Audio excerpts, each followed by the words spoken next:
My name's Jake, I'm 36, and my wife, Amanda, is 34.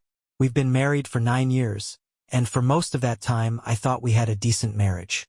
Sure, we fought occasionally, and life wasn't as exciting as it had been when we were dating, but I figured that was just how relationships evolve. I was wrong, so wrong. Amanda and I met through mutual friends at a party when we were in our mid-20s. She was the kind of woman who could light up a room. Smart, confident, and effortlessly charming. I fell hard and fast, and for years I thought she felt the same. We built a life together, bought a house, traveled, even adopted a dog named Max. To everyone around us, we were the perfect couple. But over the last year or so, things started to shift. Amanda had always been independent, but suddenly, she was pulling away more than usual. She started spending more time at work, and her girls' nights became more frequent. At first, I didn't think much of it. I mean, people get busy, right? The first red flag came when she started guarding her phone like it was classified government property. Amanda used to leave her phone lying around the house without a care. But suddenly, it was always face down, and she'd take it with her even to the bathroom. When I joked about it, she brushed me off, saying, "Ugh, Jake, stop being so paranoid. It's just work stuff." Then there was the perfume. One night, she came home from a work dinner, smelling like cologne. When I asked about it, she laughed it off, saying, "You know how crowded those places get. I must have brushed past someone." I wanted to believe her, but the pit in my stomach told me otherwise. I didn't say anything at the time. I didn't want to seem controlling or jealous, and I honestly didn't want to believe that my Amanda, would ever betray me. But the signs were there, and I couldn't ignore them for long. The doubts started gnawing at me, eating away at my peace of mind. I tried to push them aside, but Amanda's behavior kept adding fuel to the fire.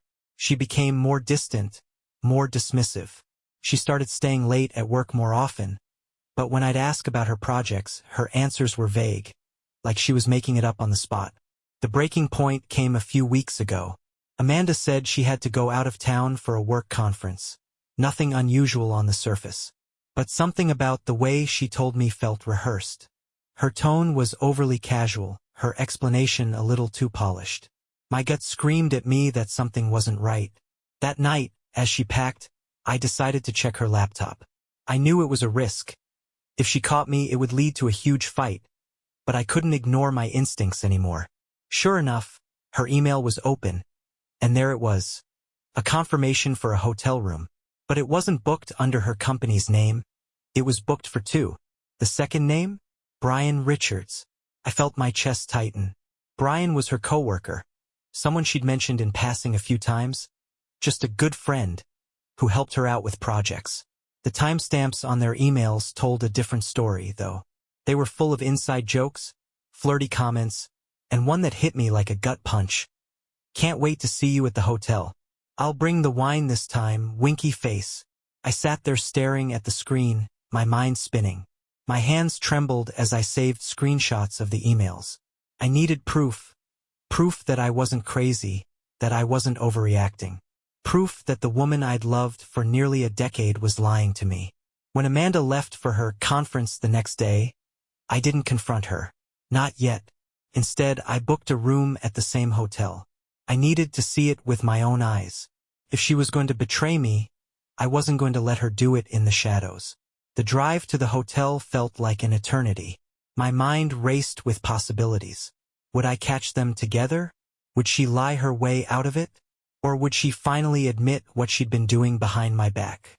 Part of me hoped I was wrong, that this was all some horrible misunderstanding. But deep down, I knew the truth. I arrived at the hotel a few hours after Amanda left. I timed it carefully. Enough time for her to settle in, but not so much that I'd miss anything. I checked in under a fake name, choosing a room on the same floor as hers. The receptionist didn't bat an eye as I faked a cheerful demeanor. But inside, I was barely holding it together. When I got to my room, I immediately went to work. Using the reservation details I'd seen in her emails, I confirmed which room was hers. I positioned myself in the hallway, pretending to be engrossed in my phone, while keeping an eye on her door. An hour passed. Then too, just when I started to think I'd made a mistake, the elevator dinged, and there he was, Brian Richards, holding a bottle of wine and a smug smile on his face. He walked right up to her door, knocked twice, and she opened it. The sight of her standing there, smiling at him like he was her whole world, hit me like a punch to the gut. She was wearing the dress I'd complimented her on just last week, the one I'd bought her for our anniversary. And now she was wearing it for him. I watched as he stepped inside, the door closing behind them. My fists clenched at my sides, my body vibrating with anger. I could feel my heart pounding in my ears, every nerve in my body screaming at me to kick the door down and end this charade. But then an idea hit me. Petty, vindictive idea, but one I couldn't resist. I wasn't going to confront her right away. No, I was going to turn the tables in a way she'd never forget.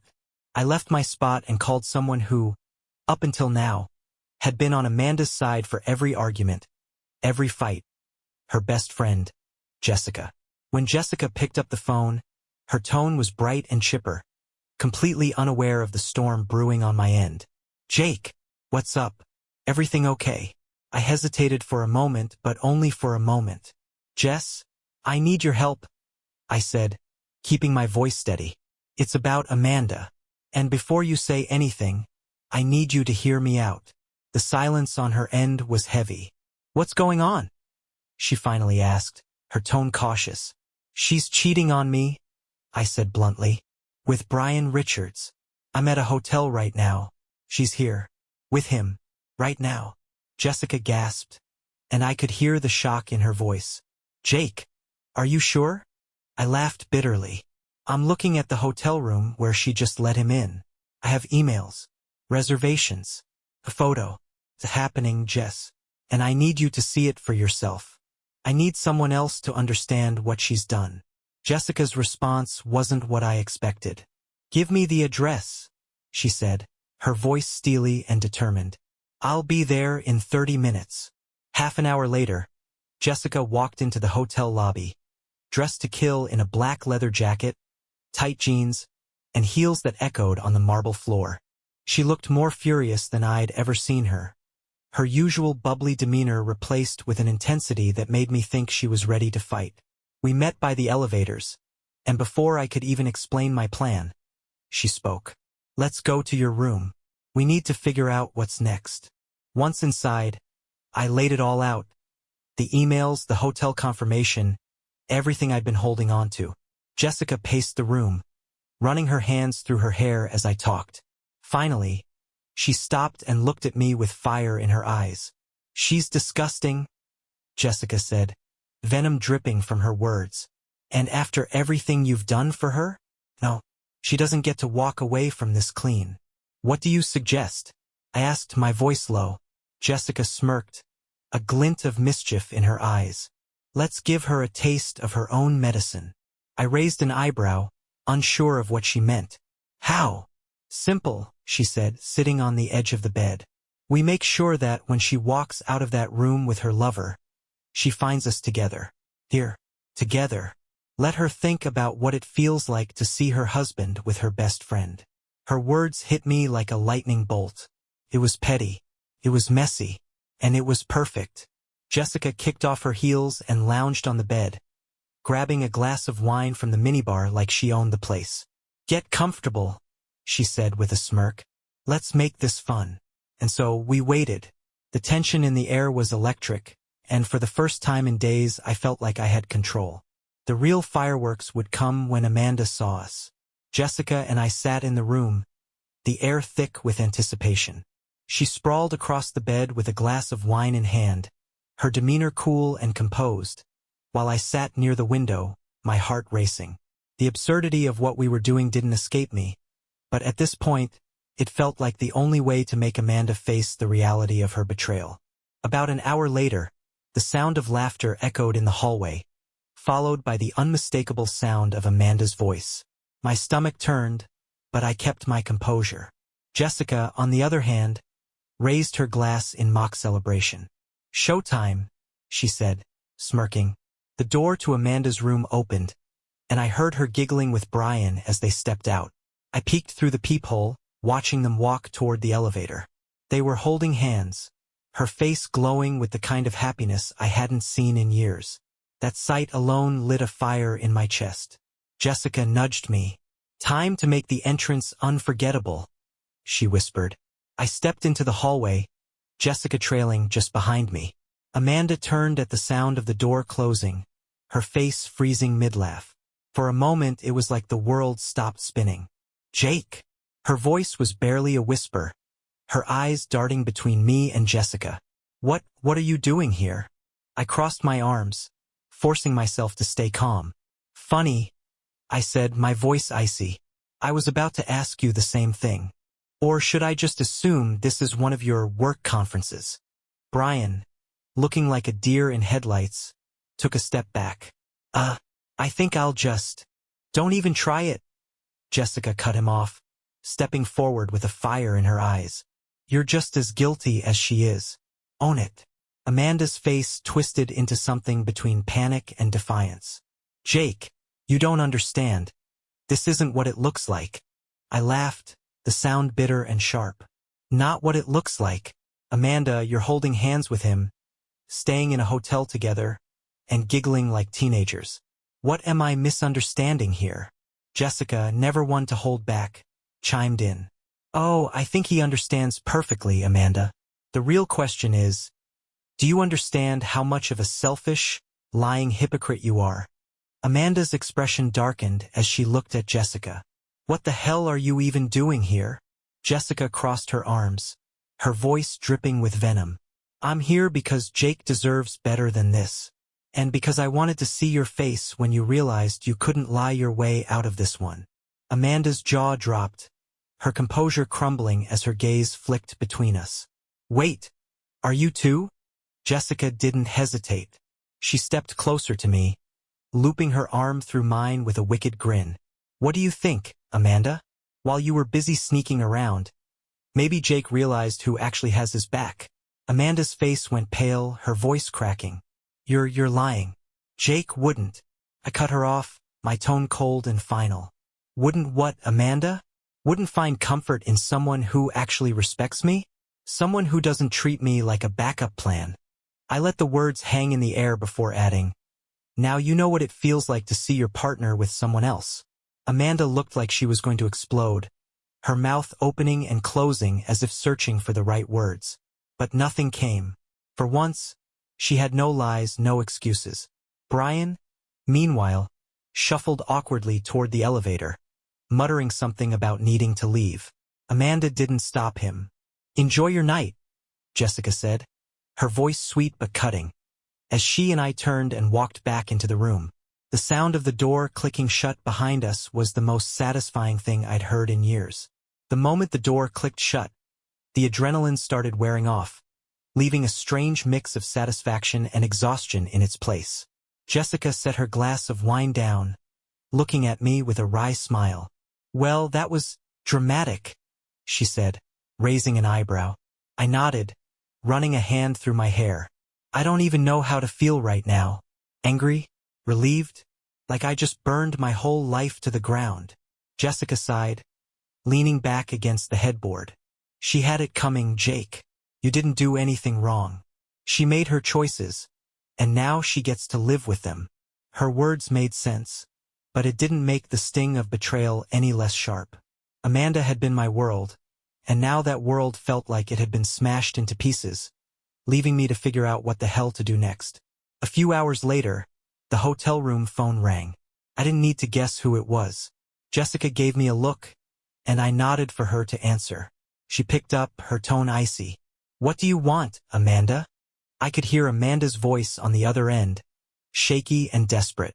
"I need to talk to Jake. Please, Jess, just put him on." Jessica turned to me, covering the receiver. "Do you want to talk to her?" I hesitated, my emotions warring inside me. Part of me wanted to hear what she had to say, to see if she could justify the unjustifiable. But the other part of me, the one that was starting to accept the reality of her betrayal, wanted nothing to do with her. Finally, I nodded. Jessica handed me the phone, and I pressed it to my ear, my voice flat. "What do you want, Amanda?" "Jake, I'm sorry, she stammered. I didn't mean for any of this to happen. I was just confused, and things got out of control. Confused. I snapped, the anger bubbling to the surface again. You weren't confused when you booked a hotel room with him. You weren't confused when you lied to my face over and over again. So, don't you dare insult me with that excuse. There was a long silence on the other end before she whispered, I never wanted to hurt you. I laughed bitterly. Well, congratulations. You've done nothing but hurt me. And now you're sorry because you got caught? Give me a break, Amanda. Her voice broke as she tried again. Jake, please. Can we meet somewhere? I need to explain. There's nothing left to explain, I said, cutting her off. You made your choices, Amanda. Now I'm making mine. And right now, I need time to figure out what my life looks like without you in it. Before she could respond, I hung up, the weight of my words settling over me like a heavy fog. Jessica put a comforting hand on my shoulder. You did the right thing, Jake. She doesn't deserve any more of your time. I nodded, though my chest felt hollow. The reality of what lay ahead was sinking in, and I knew there were no easy answers. The day after the confrontation, I woke up in the hotel room with an ache that went deeper than exhaustion. It was like my body and mind had finally synced to the reality that my marriage was crumbling. Jessica was already up, sipping coffee by the window. Morning, she said, her voice soft. How are you holding up? Honestly, I feel like I've been hit by a truck, I replied, rubbing my face. Jessica nodded knowingly. That's grief. You're mourning what you thought you had. She was right. As much as I hated to admit it, I wasn't just angry at Amanda. I was mourning the loss of the life I thought we were building together. And yet, somewhere in that grief, a new feeling was taking root. Determination. I can't just sit in this, I said, standing up. I need to do something. I need to figure out my next steps. Jessica set her coffee down and crossed her arms. Then start with the basics. Talk to a lawyer. Protect yourself. Her words jolted me. She was right. If Amanda had been lying about her affair, who's to say she hadn't been hiding other things? Bank accounts, debts, who knows? I needed to get ahead of whatever fallout was coming. I called a divorce attorney that afternoon, explaining everything in detail. The lawyer was blunt but professional, laying out what I needed to gather. Financial records, evidence of the affair, and a plan for how to separate assets. It was overwhelming, but for the first time in days, I felt like I had some control. Later that evening, as I started sorting through paperwork, my phone buzzed with a text from Amanda. Amanda, can we please talk? I'm begging you, Jake. I'll come to you wherever you are. I stared at the message, my jaw tightening. I didn't want to see her, but I knew she wouldn't stop until she got her chance. Against my better judgment, I replied, Me fine. Tomorrow at noon. Meet me at the park on 5th. Public place. No drama. When the time came, I almost canceled. But I knew I needed closure, if not for her, then for myself. She was already waiting when I arrived, sitting stiffly on a bench. Her face was pale, her usual confidence replaced by a nervous energy. As I approached, she stood, wringing her hands like a child caught stealing. Jake, thank you for meeting me, she began, her voice small. I didn't bother with pleasantries. Say what you need to say, Amanda. I've got nothing but questions, and I hope for your sake you've got answers. Amanda looked like she was bracing for a storm, but I wasn't going to give her the luxury of easing into the conversation. I crossed my arms, my voice cold. Start from the beginning, Amanda. When did this start? How long have you been lying to me? She hesitated, her eyes darting to the ground. It wasn't like I planned it, she stammered. It just happened. I laughed bitterly. That's the oldest excuse in the book. It just happened? No. Affairs don't just happen, Amanda. You don't accidentally book hotel rooms and send flirty emails. So, let's try again. How long? Her lips trembled, and she finally whispered, 6 months. 6 months. Half a year of lies, of betrayal. My stomach churned, but I pushed through the anger, needing to get the full picture. Why, Amanda? Why him? What the hell was so broken in our marriage that you thought this was the solution? She looked up at me, her eyes glistening with tears. It wasn't about you, Jake. I swear. I felt invisible. You've been so busy with work and everything else that I don't know. I felt like I didn't matter anymore. I shook my head in disbelief. So, instead of talking to me, instead of telling me how you felt, you ran off to Brian? That's your excuse. Her tears started falling freely now, but I didn't feel any sympathy. It wasn't like that at first, she said, her voice cracking. It started as work, we were just talking, venting about stress. And then one night after a late meeting, we kissed. I didn't mean for it to go further, but it did. And I couldn't stop. Her words felt like a knife twisting in my gut, but I refused to let her off the hook. You could have stopped. You could have come to me, told me how you were feeling, but instead you chose to lie. Every night you came home and looked me in the eye, you lied to me. She broke down then, sobbing into her hands. But I didn't move to comfort her. This wasn't my mess to clean up. Finally, she looked up, her face streaked with tears. Jake, I know I messed up. I know I don't deserve your forgiveness, but I want to fix this. I want to fix us. Her words hung in the air, and for a moment, I couldn't respond. Fix us? Was there even an us left to save? Amanda's plea echoed in my mind, but it only fueled my anger. Fix us, I repeated, my voice rising. Amanda, you didn't just break us. You obliterated us. Do you even hear yourself? You want to fix something you destroyed because you didn't have the decency to talk to me before running to another man. She flinched at my words, her tears coming faster now. I know I messed up, Jake, but I don't know who I became. I was scared. I felt like I was losing myself, and Brian, he just made me feel alive again. Alive? I spat. You mean sneaking around, lying, and stabbing me in the back made you feel alive? And what about me, Amanda? What about the life we built, the years we spent together? Was that all just background noise while you got your thrills? Her sobs turned into quiet gasps, her body trembling. No, she whispered. It wasn't background noise. You were everything to me. You are everything to me. I just didn't know how to handle us. I shook my head, disbelief flooding me. You didn't know how to handle us, so you burned us to the ground? That's rich. She reached out then, her fingers trembling as they hovered near mine. I pulled my hand away, the movement instinctual. Her face crumpled, but I didn't care. I can't do this, Amanda, I said, my voice firm. You want to fix us, but you didn't even respect us enough to tell me the truth when it mattered. You broke my trust. You broke me, and I don't know if I can come back from that. Her breath hitched, and for a moment, she looked like she was going to collapse. Jake, please, she said, her voice barely audible. I'll do anything. Therapy, counseling, whatever it takes. Just don't give up on us. Please. Her desperation should have moved me. Maybe a part of it did. But the weight of what she'd done, of what I'd seen, was too much. This isn't about giving up, Amanda. This is about knowing when something is beyond repair. The silence that followed was suffocating.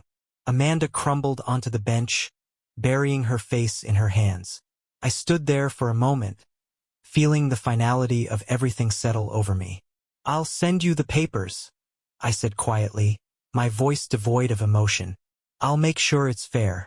But this? It's over. As I turned and walked away, her sobs echoed behind me, but I didn't look back. Couldn't. Walking away from Amanda that day felt like walking out of a burning building.